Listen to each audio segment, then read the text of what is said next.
Boa tarde a todos e todas. Hoje nós vamos começar o nosso capinte do PET Ciência e Tecnologia, que vai tratar sobre a escrita científica, tá bom? Então eu sou o professor Eduardo Lucena, tutor do PET Ciência e Tecnologia, professor do Centro de Tecnologia da UFAL. Então a gente vai dar início agora ao nosso curso de capacitação interna de escrita científica. Bom, eu dividi esse curso em dois módulos, tá? A parte 1 é a parte que a gente vai trabalhar sobre dicas de escrita científica. E depois a gente vai ter um segundo módulo que vai tratar da formulação de hipóteses científicas, tá bom? Então, vai ser baseado nessas duas vertentes que nós vamos discutir hoje durante essa tarde. Bom, na parte 1, dando início à parte 1, a parte de dicas de escrita científica, eu dividi esse primeiro módulo em submódulos, vamos chamar assim, tá? Onde nós vamos abordar inicialmente sobre o tema, então a gente vai ver uma visão mais geral sobre o trabalho, né, relacionada ao cabimento, título e objetivos. Depois vamos ter um outro submódulo de apresentação, discute-se então nesse submódulo a eficiência na transmissão da informação, a postura e metodologia científica. Veja que eu estou colocando também postura, porque em um determinado momento a gente vai também tratar da apresentação, tá? Não só da parte escrita, mas da apresentação oral, tá? E o terceiro submódulo dessa primeira parte do nosso curso, que vai tratar sobre o conteúdo. Debate-se a adequação do trabalho à ciência, conceitos e métodos, tá bom? Bom, então, para dar início, vamos começar com o módulo 1 do tema. E aí vamos abordar agora sobre o aprofundamento científico, tá bom?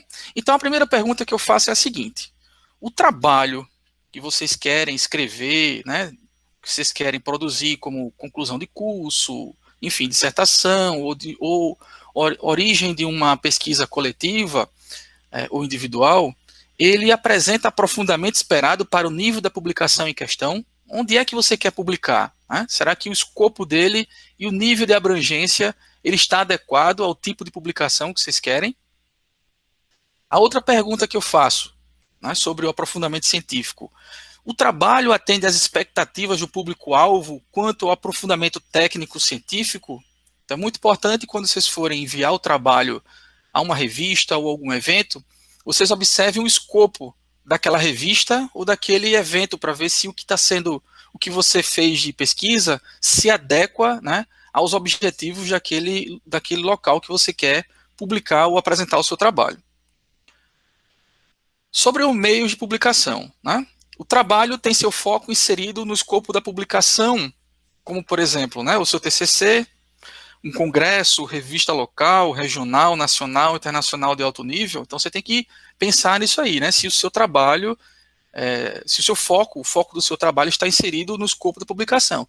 TCC, por exemplo, que talvez seja o grande foco aí de vocês, logo logo, você tem que observar as diretrizes do projeto pedagógico do curso que vocês estão, para ver qual é o escopo do TCC, né? Se é uma pesquisa científica, se é um projeto, enfim. Então você tem que adequar o seu trabalho, né, de acordo com as diretrizes que é estabelecida. Se você vai mandar para um evento, então você tem que saber qual é o foco daquele evento. Então não adianta eu mandar um trabalho, por exemplo, de uma área de estruturas da engenharia civil, né, para um evento, sei lá, um trabalho que faça modelagem de estrutura de concreto armado, para um evento, por exemplo, relacionado ao meio ambiente, né? O foco entre eles não vão se casar, então o seu trabalho ele não vai ser aprovado. Assim como para as revistas também, para os periódicos que a gente submete os trabalhos. Bom, já vamos passar agora para o módulo 2, submódulo 2 de apresentação. Né? Sobre a estrutura e cientificismo. Um ponto crucial é o título. O título ele é o marketing, gente. Né? Então, quando vocês estão fazendo lá a revisão da literatura, vocês começam a abrir, né, lá no periódico da CAPES, por exemplo, no Google Escolar, enfim, na plataforma que vocês queiram utilizar. A pesquisa dos artigos, vocês vão olhar o título e pelo título vocês vão ter a iniciativa de abrir aquele artigo ou não. Né? E aí o título atrativo, ele é uma estratégia de marketing para que o seu trabalho ele consiga ser lido, né, pela comunidade científica, né, e até mesmo ser citado por outros trabalhos futuramente, como referência. Então, para o título, gente, existem alguns conselhos, tá? Procure por títulos curtos e escolha palavras para prender o leitor. Fuja de termos como análise, avaliação ou estudo, pois elas servem para descrever e identificar qualquer trabalho. É uma coisa muito genérica, né? Muito aberta. Vá direto ao foco do trabalho. Utilize, se possível, subtítulos para quebrar o tamanho da frase, se for necessário, né? Porque o que é que a gente observa? Às vezes alguns trabalhos, alguns artigos publicados com um título que parece mais um resumo do trabalho. Então fuja disso, porque o pesquisador está fazendo a busca lá na literatura, e aí se tiver um grande título, ele pode passar despercebido e não dar atenção ao seu trabalho, não chamar atenção para que ele abra o seu artigo e faça a leitura, né? Então o título ele é muito importante. Aí eu trouxe aqui um exemplo para vocês de um título que eu considero muito adequado para a minha área de pesquisa. Né? Então, isso vai variar muito de acordo com o conhecimento, a área de conhecimento de cada um. Tá? Então, eu trago aqui esse artigo publicado pelo pessoal lá da USP de São Carlos, orientado pelo professor Marcelo Zayati, e eu acho esse título fantástico, porque olha o tamanho dele. Ele tem um título e tem ainda um subtítulo, provocativo. Né? Então, veja, ele está falando o quê? A produção de biohidrogênio com pH inferior a 3. É possível? Então veja, olha que título interessante. Provoca o leitor buscar, né, abrir esse artigo e ler. Então é uma estratégia de marketing muito interessante. Tá? O título é uma chave, é uma estratégia de marketing muito interessante. Vocês podem perguntar, mas professor, mas por que é importante a gente ter nosso trabalho sendo visto, né, citado? Porque quando a gente tem um trabalho citado, aumenta o fator de impacto da revista, né? Aumenta o fator de impacto da revista e aumenta também um fator que cada pesquisador tem, que é chamado de fator H. Tá? Então, quanto mais artigos publicados e citações, quanto mais artigos publicados e quanto mais citações esses artigos tiverem, né, maior vai ser esse fator H do pesquisador. Esse fator H ele é utilizado por algumas instituições de fomento de pesquisa como critério de seleção de projetos. Então, o professor ele manda um projeto de pesquisa para algum órgão financiador, né, alguma fundação, por exemplo. Nós temos aqui, por exemplo, em Alagoas, a FAPEAL, o CNPq, enfim. Então, existem fundações que utilizam esse fator H do pesquisador como um dos pontos de avaliação no barema, além também, lógico, da avaliação do projeto, tá? Então, isso é muito importante. Eu achei esse título muito interessante. Esse é um trabalho publicado na revista Water Research, que é uma revista de grande peso na área de saneamento, né? Engenharia sanitária. Foi publicado em 2018. Resumo. O resumo também é uma parte chave no seu artigo, e ele é muito importante para atrair a leitura, né, do pesquisador, do leitor que está fazendo ali a busca, a pesquisa bibliográfica, né? Se você tem um bom resumo, vai também incentivar o pesquisador que está fazendo aquele levantamento da literatura ter acesso ao seu trabalho por completo. Tá? Além do título, o resumo também é um outro passo-chave. Tá? E aí eu pergunto a vocês o seguinte: o resumo que vocês estão escrevendo, né, retrata todo o trabalho? Será que ele vende os pontos principais do trabalho? Será? Ou ele deixa alguma coisa a desejar? Né? Palavras-chave também. As palavras-chave elas são fundamentais na hora de você publicar o seu artigo, porque ela é utilizada pelos buscadores cibernéticos. Além do título, né, você coloca lá no periódico da CAPES, sei lá, um termo específico, uma palavra-chave, vamos supor, biohidrogênio. Né? Então, quando eu coloco biohidrogênio, eu coloco como uma palavra-chave e ele vai buscar todos os artigos que tenha no seu título e nas palavras-chave esse termo, tá bom? Então, é muito importante. E aí eu tenho um conselho para vocês. Né? Tentem diferenciar, gente, o título e as palavras-chave. Só coloque nas palavras-chave termos que estão diferentes do título. Porque senão você vai ter uma sobreposição. O seu artigo vai ser vai ser menos encontrado pelos buscadores cibernéticos, tá? Então, se você tem um título e palavras-chave diferentes, vai ter a oportunidade do seu trabalho ser encontrado pelos buscadores cibernéticos com maior facilidade, ok? Então, isso aí é muito importante também.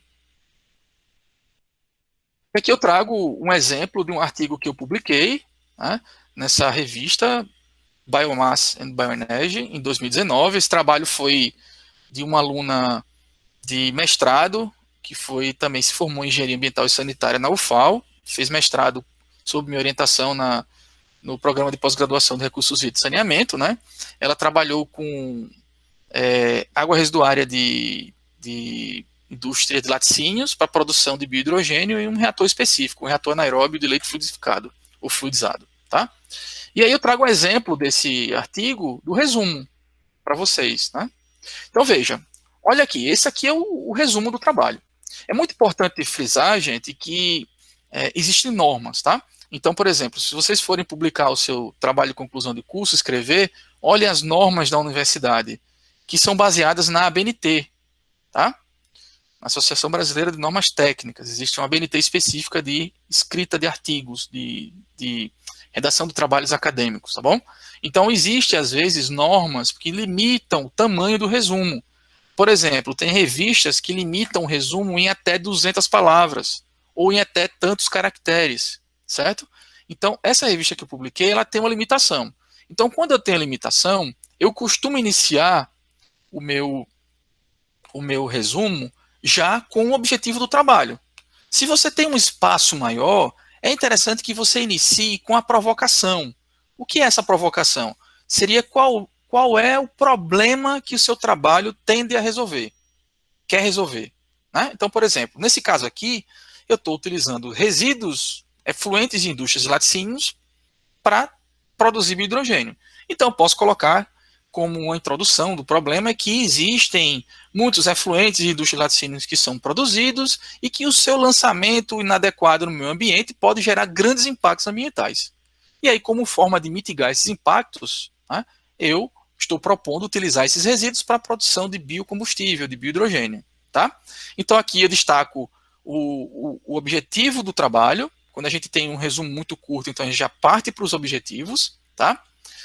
E aí depois eu já começo a tratar da metodologia. Veja, que aqui eu tenho uma breve descrição dos procedimentos metodológicos que eu utilizei. Então veja, ele fala, por exemplo, dos materiais que foram utilizados. Ó, utilizei como material suporte, pneu triturado, usei um reator com volume de trabalho de 908 ml, né? Submeti o reator a uma carga orgânica volumétrica progressiva de tanto a tanto, né? Beleza, então isso aí foi basicamente a minha metodologia. E aí depois eu entro com uma descrição dos resultados, tá? Neste ponto aqui é interessante falar em descrição, porque eu vou realmente descrever o que eu tive de resultado. Não cabe aqui, pelo espaço que eu tenho no resumo, de fazer uma discussão ainda, tá? Que aí depois a gente vai discutir isso aí, a diferença entre descrição e discussão, tá? Então aqui eu faço uma síntese dos meus principais resultados, para que o leitor olhe e diga, poxa, que interessante, vou querer ler, para entender o porquê desse resultado aqui, né? E aí, no final, eu tenho o fechamento, que é a minha conclusão, certo? Então é muito importante que eu tenha no meu resumo essa estruturação, né? Se eu tiver espaço, eu apresento o problema, e aí eu parto para os objetivos, metodologia, resultados e conclusões. Então, o meu resumo ele tem que ter basicamente essa estrutura, certo?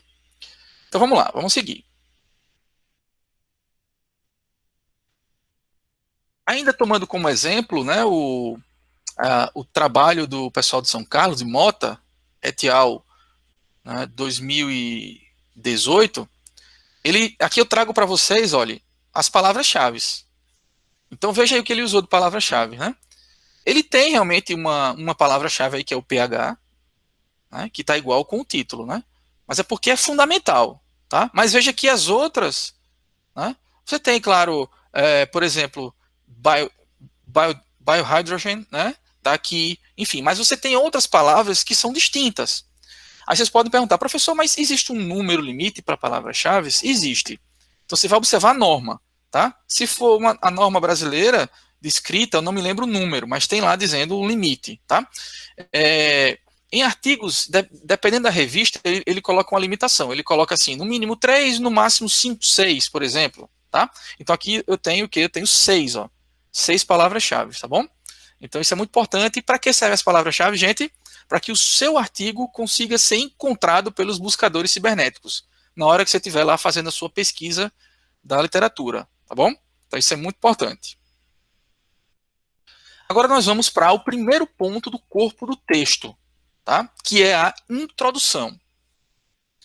Bom, aí eu pergunto, né? Qual o contexto em que se insere o seu trabalho? Você tem que responder essa pergunta. O trabalho que eu falei para vocês da indústria de laticínios, eu falei, né?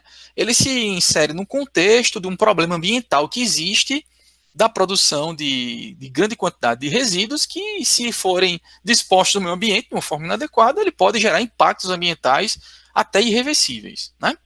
Ou como pode influenciar no café com leite de quem lê o trabalho ou assiste a apresentação, tá bom? Então é importante que você destaque essa relevância do seu trabalho, né? Que é contextualizando o problema e justificando a importância do seu trabalho. Como a questão que o trabalho pretende resolver pode trazer benefício à sociedade, né? Qual é o benefício que você pode trazer para a sociedade? E essa sociedade ela pode ser entendida, gente, como a sociedade mesmo, a população, né? Como também a sociedade científica, tá? O meio acadêmico, né? Porque você pode ter um trabalho mais técnico que vai exatamente atender uma demanda mais rápida, mais imediata da sociedade, né? Mas você também pode ter um trabalho de um avanço científico que venha a contribuir com o avanço da ciência, né? Então essa sociedade é a sociedade científica, tá bom? Então depende muito de onde você queira mirar. A outra pergunta: como o trabalho agrega ao estado da arte? Vocês sabem o que é estado da arte, gente? O estado da arte ele é um conjunto de trabalhos que foram realizados até o momento que tem a ver com o seu tema de trabalho. Então eu vou olhar, por exemplo, eu quero produzir hidrogênio a partir de resíduos de efluentes laticínios. Então eu vou olhar tudo que é trabalho relacionado a esse tema. Faço lá minha busca na literatura, né? Inclusive eu tenho lá no meu canal do YouTube como pesquisar artigos científicos. Aconselho que vocês assistam para poder entender como é que faz a busca, né, de artigos científicos e também ver a qualidade desses artigos, certo? Então eu vou juntar todos esses trabalhos. Eu aconselho que vocês façam uma tabela listando, né, algumas características metodológicas e os principais resultados, né, em ordem temporal, para você dizer, olha, existe fulano que trabalhou com isso, Beltrano que trabalhou com aquilo e Cicrano que trabalhou com aquilo. Mas percebe-se que ainda falta alguma coisa.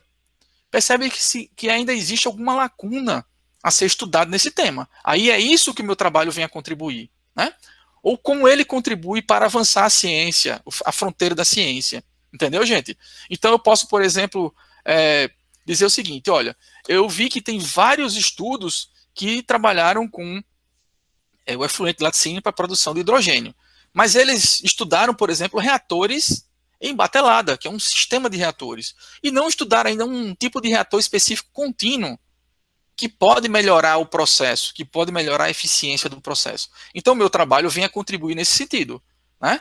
Vou utilizar os resíduos de laticínios, utilizando um tipo de reator específico que ainda não foi utilizado, né, para avançar a fronteira da ciência, tá? Ou então dizer assim, eu preciso estudar, por exemplo, algum aditivo para o concreto que melhore a cura, por exemplo, né, do concreto.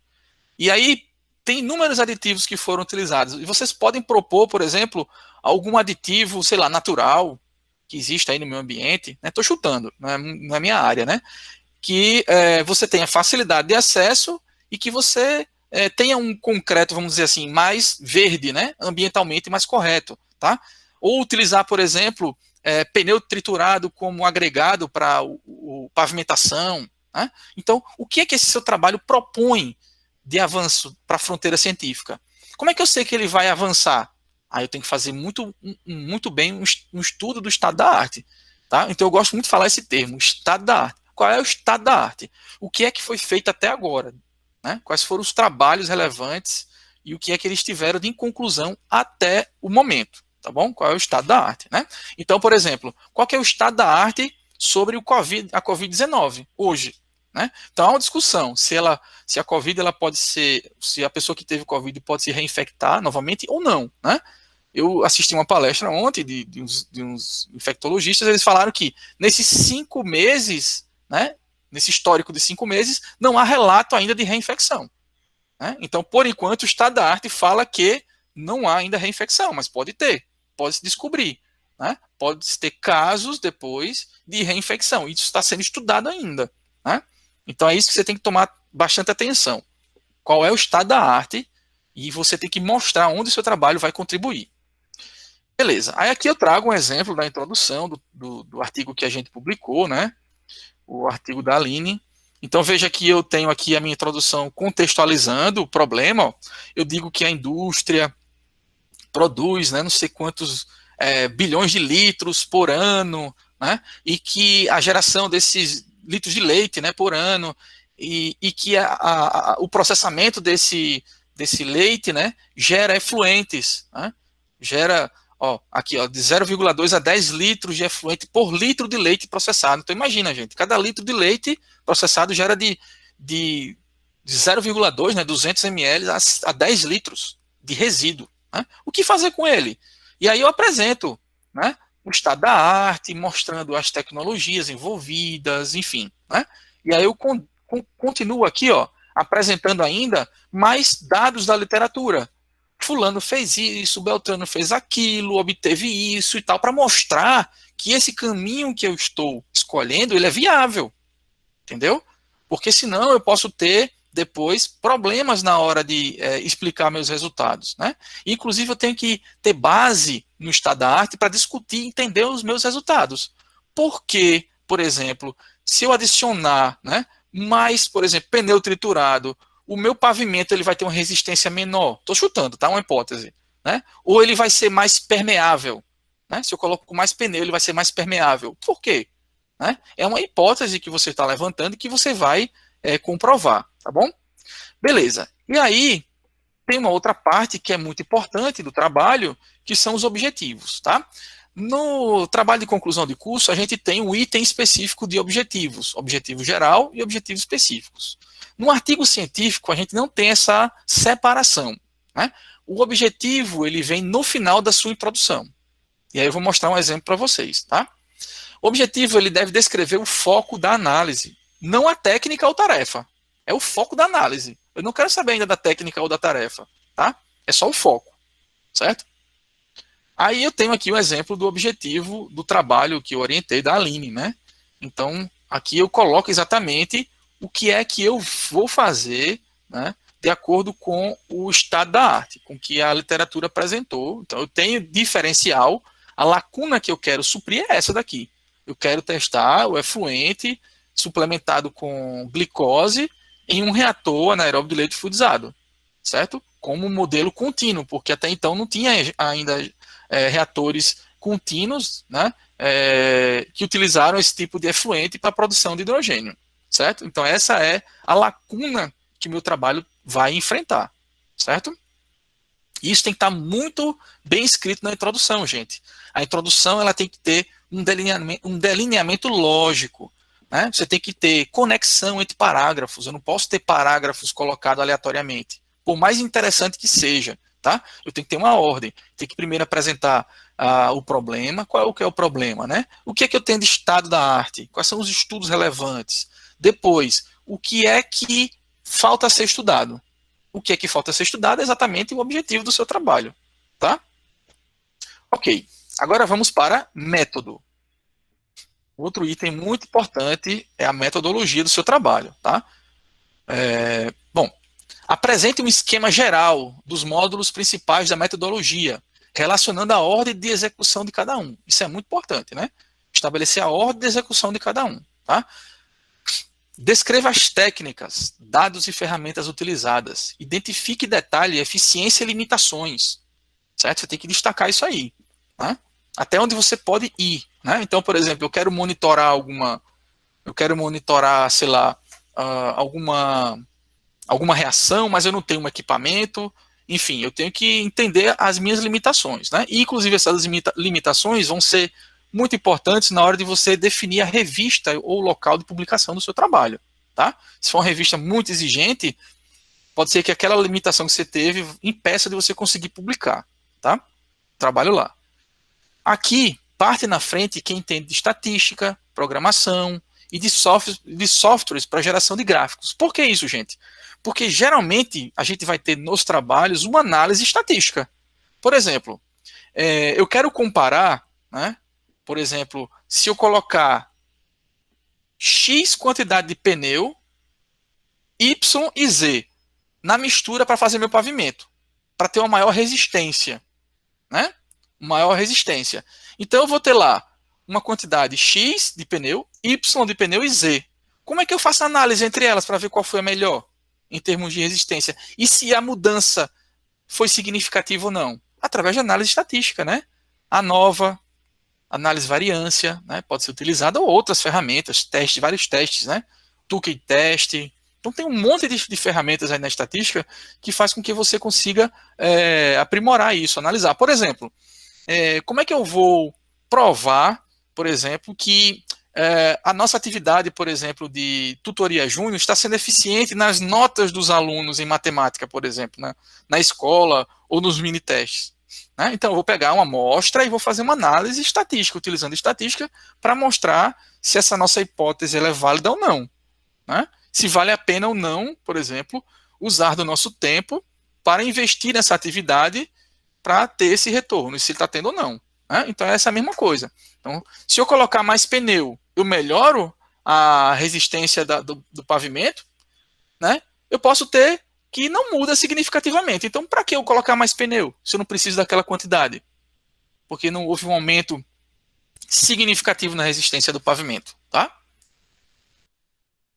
Aí eu tenho aqui o exemplo do artigo, ó. Veja que a gente começa lá o procedimento experimental, eu vou dando detalhes do que é de cada um, tá? É claro que isso é muito específico, né? Então eu vou detalhando qual foi o inóculo utilizado, qual foi o meio fermentativo, o resíduo, né?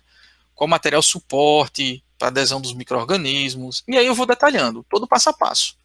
A operação do reator, como foi dada a operação do reator, né? As análises físico-químicas utilizadas e também como eu fiz o balanço de massa de elétrons, né? No meu reator, tá? Então eu vou dando esse passo a passo. Ainda tem também, eu fiz também uma outra parte que foi a análise da dinâmica microbiana, certo? Então você tem que colocar todo o passo a passo. Como você vai atingir os objetivos do seu trabalho. Inclusive, gente, se você utilizar alguma ferramenta estatística para fazer análise, você tem que colocar aqui. Ou algum modelo específico para fazer algum ajuste, tá? Você tem que colocar aqui. E veja que tudo tem referência, ó. A gente tem que referenciar tudo, né? Por que eu utilizei aquele valor? Por que eu estou usando aquela ferramenta, né? Por que eu estou usando, por exemplo, deixa eu mostrar aqui. Não, vou voltar mais um pouco aqui, né? Bom, aqui das análises físico-químicas, né? Então eu tenho um método específico para fazer análise cromatográfica e aí eu tenho que colocar referência, né, para poder dar um peso maior. Né? Por que eu estou utilizando tal condição experimental? Né? Por que eu estou utilizando essa quantidade de pneu triturado no pavimento? Ah, porque fulano, beltrano, eles testaram uma condição parecida e eu adaptei deles. Né? Porque é um caminho, é um norte que eu tenho a partir dos estudos relacionados no estado da arte. Tá? Beleza. E agora chegamos nos resultados. Né? Então, a gente viu qual é o problema. Aí eu tenho a lacuna que meu trabalho vem a suprir, que são os meus objetivos. Aí eu tenho todo o passo metodológico que eu vou desenvolver para atingir os meus objetivos. E aí agora eu tenho os resultados. Tá? Eu dividi em resultados e discussões, mas na realidade a gente tem uma junção dos dois. Certo? E aí é muito importante essa pergunta que eu vou fazer agora. Né? Há redundância ou falta de informação para discussões nos seus resultados? Certo? Então isso é muito importante. Sobre as discussões dos resultados. Veja, gente, eu estou falando discussão, não é descrição. Tá? Descrever é você ler um gráfico. Né? Eu coloquei tantos de pneu, diminuiu a resistência. Isso aí não é discussão, é descrição de resultado. A discussão não, eu coloquei mais pneu, consequentemente, né, o pneu ele tem uma resistência X, e isso pode ter impactado na resistência do pavimento, de acordo com fulano, né, ele também utilizou uma condição parecida e ele viu que uma grande quantidade de pneu pode, né, trazer um efeito negativo na resistência do pavimento. Veja que você fez uma discussão e ainda fez uma indicação de um estudo na literatura para corroborar, confirmar aquela sua afirmação, aquela possibilidade, né? Porque geralmente a gente nunca afirma 100%. A gente diz que pode acontecer, pode ser atribuído, né? Pode ser que isso. É muito difícil a gente, num artigo científico, a gente colocar que foi, né? Foi isso, porque não pode não ser, tá? Porque as hipóteses elas podem ser refutadas, né? Questionadas, tá? Então é o espaço reservado para reflexão sobre os impactos dos resultados obtidos no trabalho em relação ao estado da arte que você tem, né, suas referências, onde deve se empregar parcimônia em afirmações generalistas. Está vendo aqui o que eu falei? Então, ter cuidado, né, com essas afirmações muito, muito generalistas. Você tem que ter alguns estudos para ajudar a provar aquela sua hipótese do seu resultado, do resultado que você teve.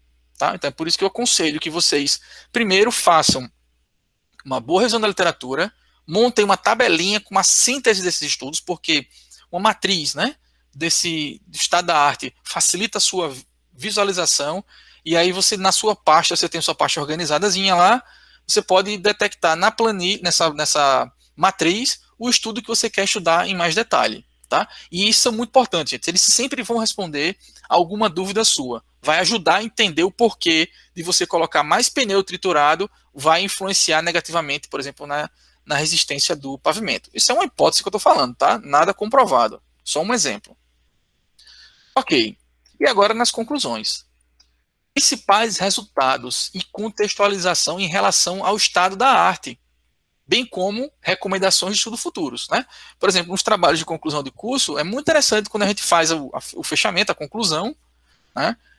E também sugere trabalhos futuros, principalmente para as limitações que você teve, ou alguma percepção. Né?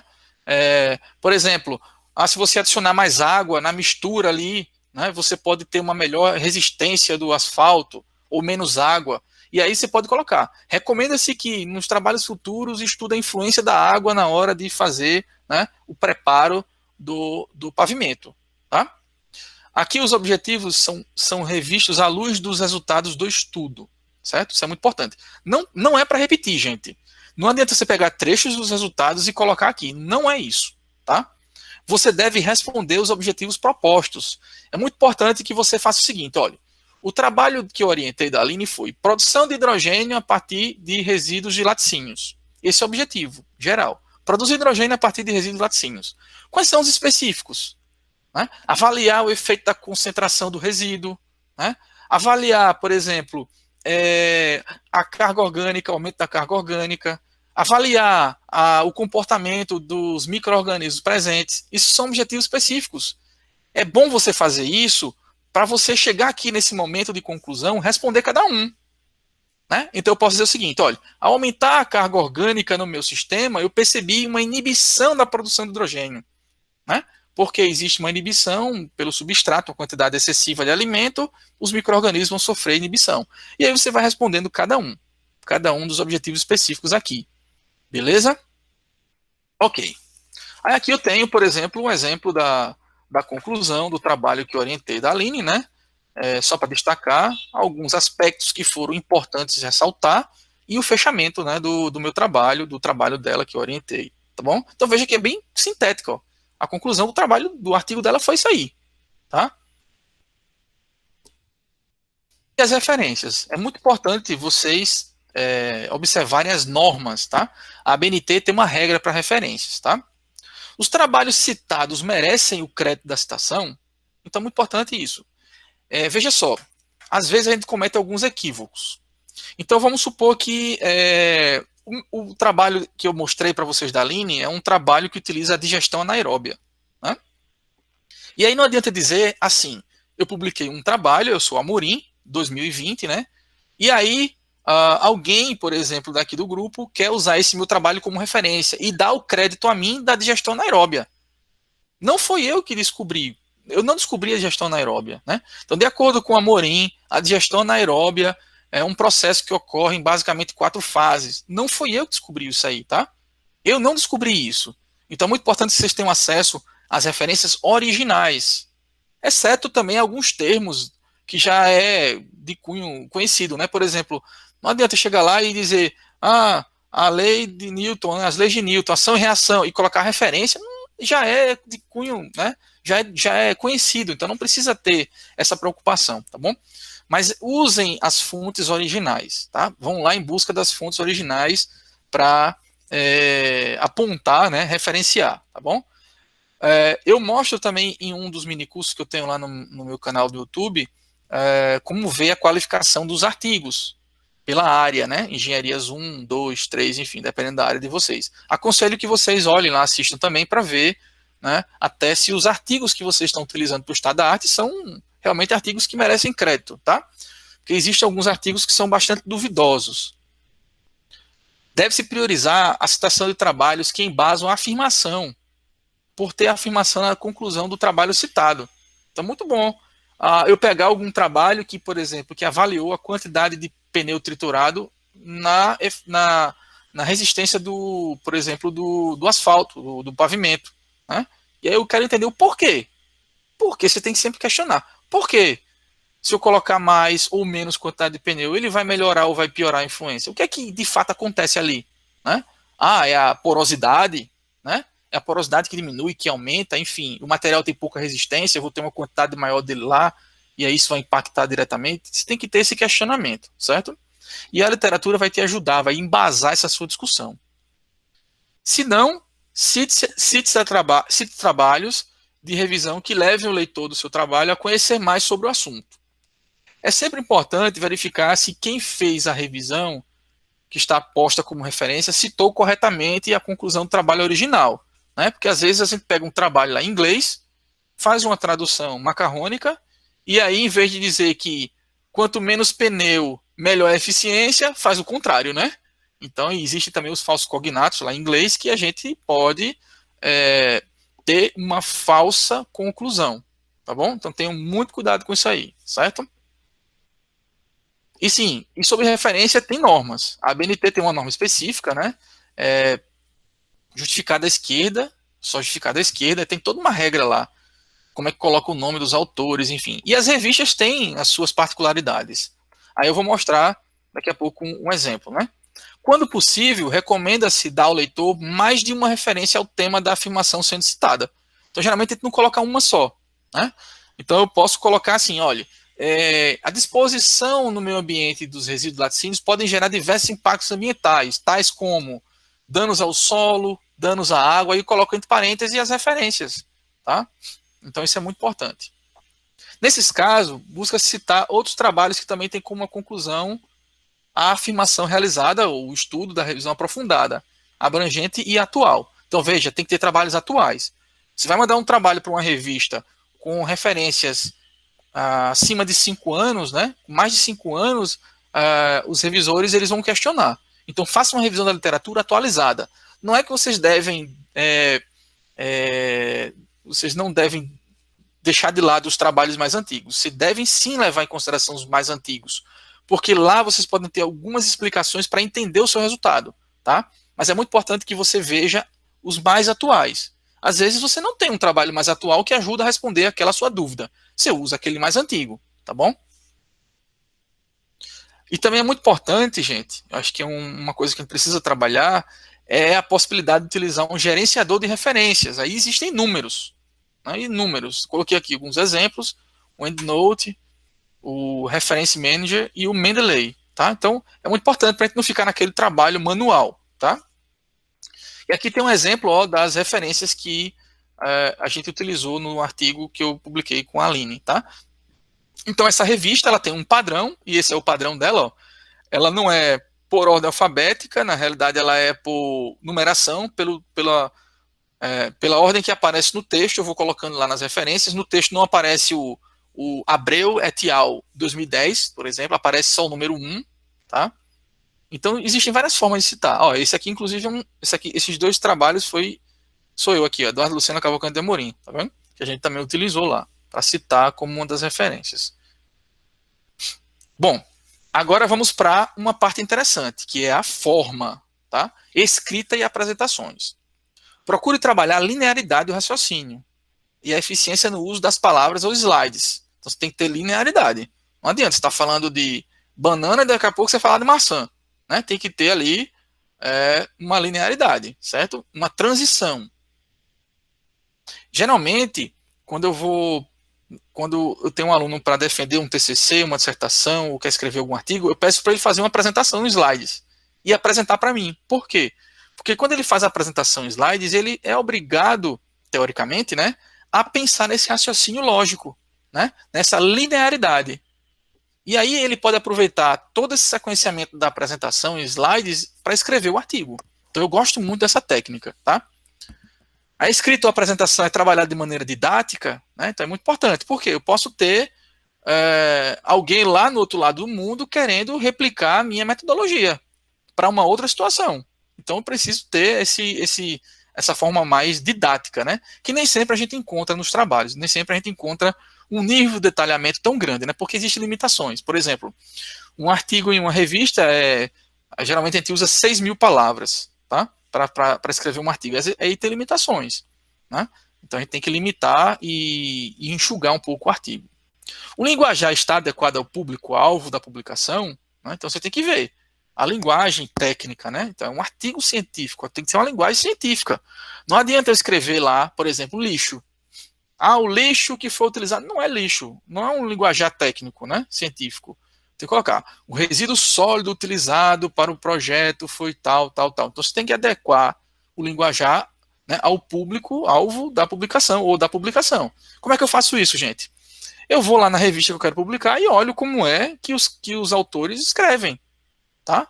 Não precisa inventar a roda. Eu olho lá o padrão, eu olho lá como eles fazem os gráficos, eu olho lá como eles escrevem a metodologia, eu só não posso copiar, que aí é plágio, né?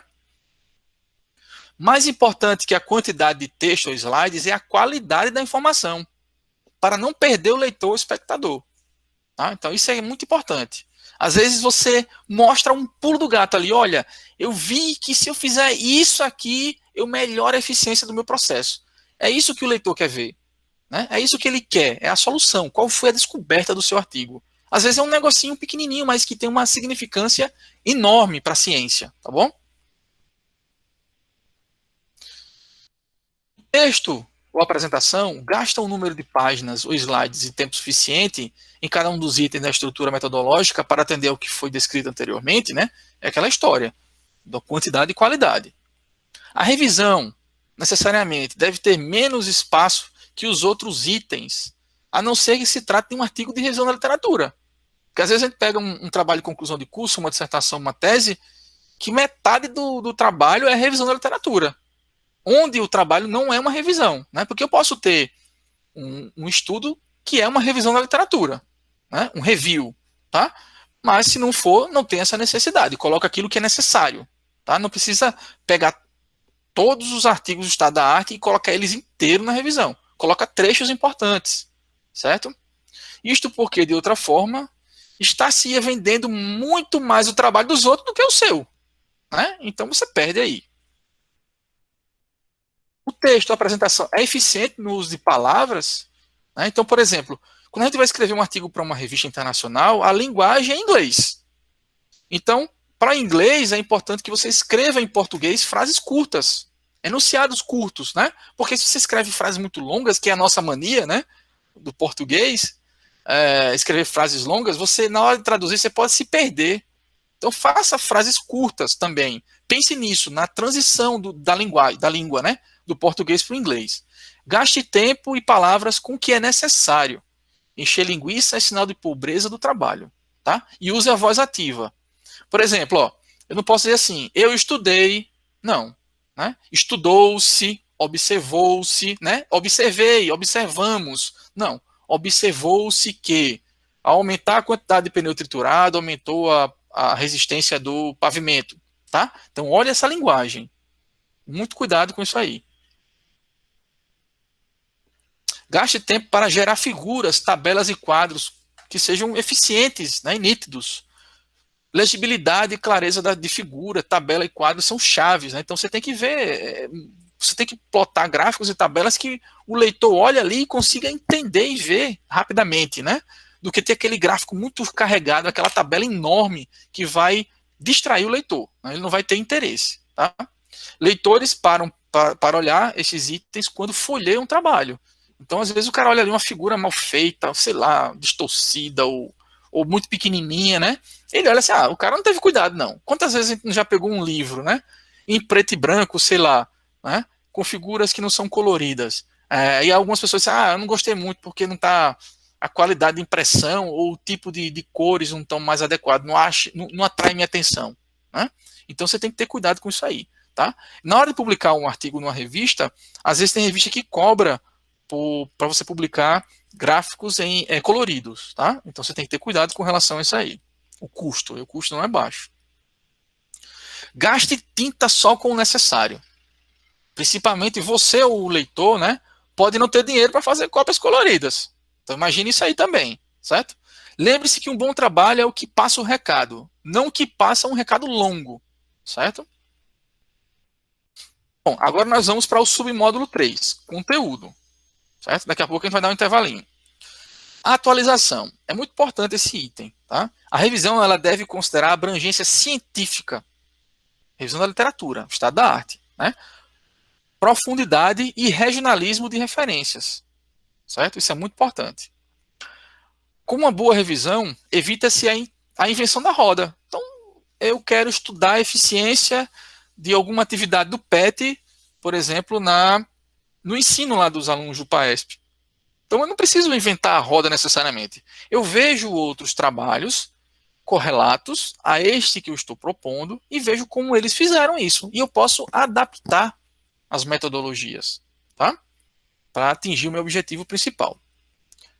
Por isso, recomenda-se que você busque em periódicos internacionais, por meio lá do periódicos da CAPES, dos Scopus, referências nacionais e internacionais também, né? Revistas, livros, tá? E aí tomar cuidado também com alguns sites, tá bom? Que aí às vezes você não tem uma referência muito científica, né? Então, por exemplo, existem alguns sites de conceitos mais gerais, né? Que a gente encontra aí nas ferramentas de busca que são criados por qualquer pessoa. Então você pode ter uma referência ali, uma conceituação errada, equivocada. Correção. Erros de conceito é muito importante, certo? É muito importante ver isso aí, né? Então já vi alguns trabalhos, por exemplo, que tinha um erro conceitual, onde afirmava, por exemplo, que o processo de gestão anaeróbia removia nutrientes, nitrogênio, por exemplo. A gente sabe que não, isso não acontece, né? Não consegue remover 100%, tá?